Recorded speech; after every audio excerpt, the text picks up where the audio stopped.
O que é igreja?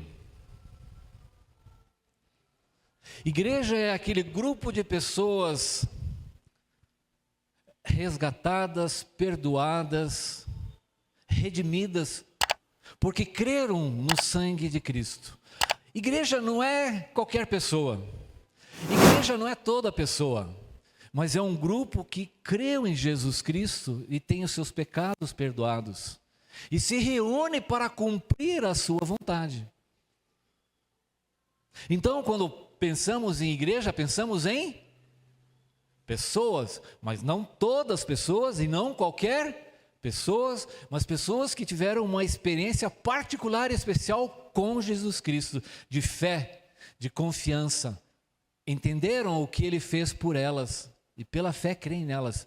Igreja, portanto, não é esse prédio.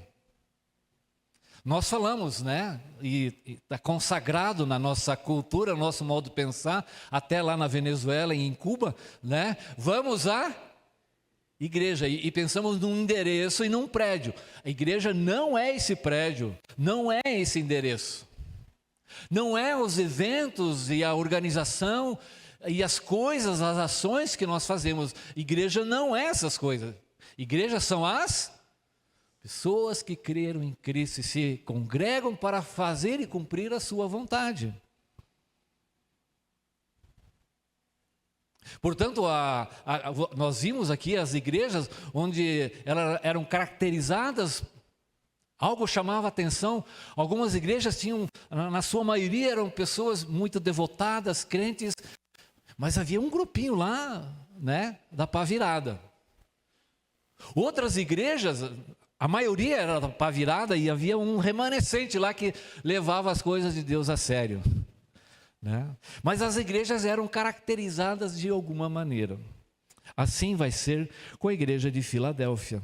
A igreja que está em Filadélfia escreve: essas coisas diz o santo, o verdadeiro, aquele que tem a chave de Davi, que abre e ninguém fechará, e que fecha e ninguém abrirá. Essas coisas diz o santo. É dessa maneira como Deus é referido no Antigo Testamento. A quem, pois, me comparareis? Porque para que eu lhe seja igual, diz o santo. Mas também Jesus Cristo é chamado de o santo. Há muitas passagens, não há tempo para nós lermos todas elas. Marcos, que negócio nós temos um com o outro, e quem está falando é um demônio, né? Jesus de Nazaré, vieste para nos destruir? Eu sei quem és, o santo Deus. É um demônio falando. Nem sempre demônio fala mentira, gente.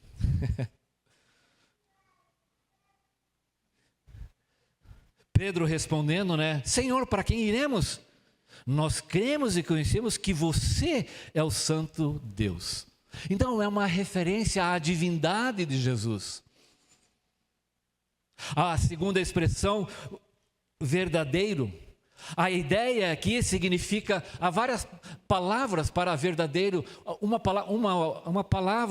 outra palavra para verdadeiro, ela compara aquilo que é verdadeiro com relação a que é falso. Mas a palavra aqui é uma outra palavra, com relação, em oposição àquilo que é irreal. Jesus é verdadeiro no sentido que ele não é uma invenção. Ele não é um mito, não é uma ideia, uma filosofia. Nele há realidade. Ele é histórico. Uma vez eu li um livro que diz assim: a revelação histórica de Jesus Cristo é tão real, tão verdadeira, que se você estivesse lá na crucificação naquele dia, e você passasse a mão na cruz e escorregasse, provavelmente uma farpa entraria na sua mão e ela ficaria suja de sangue. Ele não é uma invenção. E nós somos confrontados com essa realidade. E é Jesus que está falando aqui.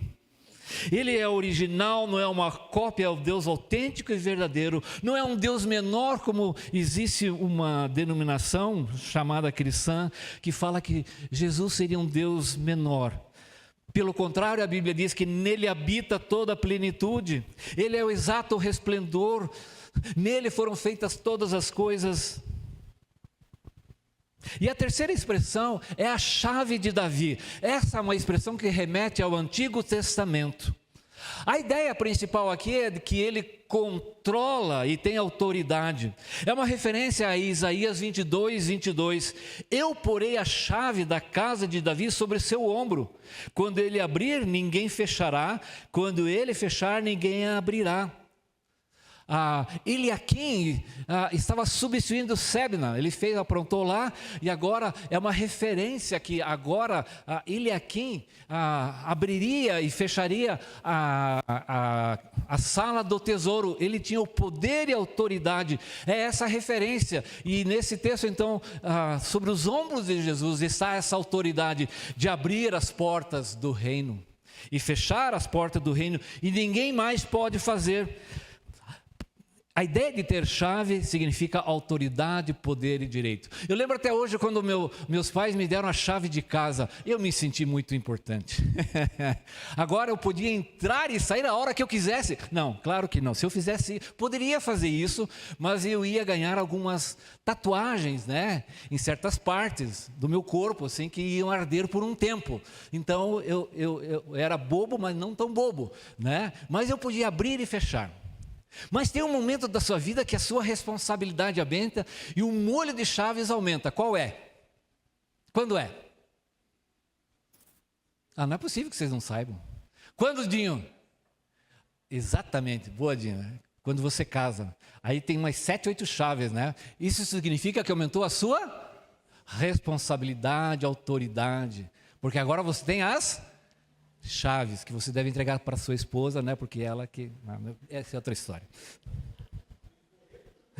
Os boletos ficam com você, né? Quem lembrou dos boletos? Quem que lembrou dos boletos? Fora daqui. Ô, Gidevaldo, você também... Ele abre e fecha. Não há outra autoridade superior para tanto. Então esse texto está realçando a divindade. Com relação à chave, isso significa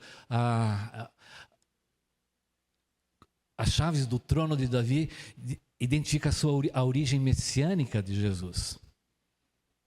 Então ele estava colocando que ele é um Deus verdadeiro, que ele é Deus e que ele é o Messias. Versículo 8, conheço as tuas obras. Eis que coloquei diante de você uma porta aberta que ninguém pode fechar. Sei que você tem pouca força, mas guardou a minha palavra e não negou o meu nome. Filadélfia era uma cidade que foi criada lá pelo Átalo, pelo Menes, por um propósito muito especial. Ela estava numa região de fronteira. Ela não era para ser uma cidade militar,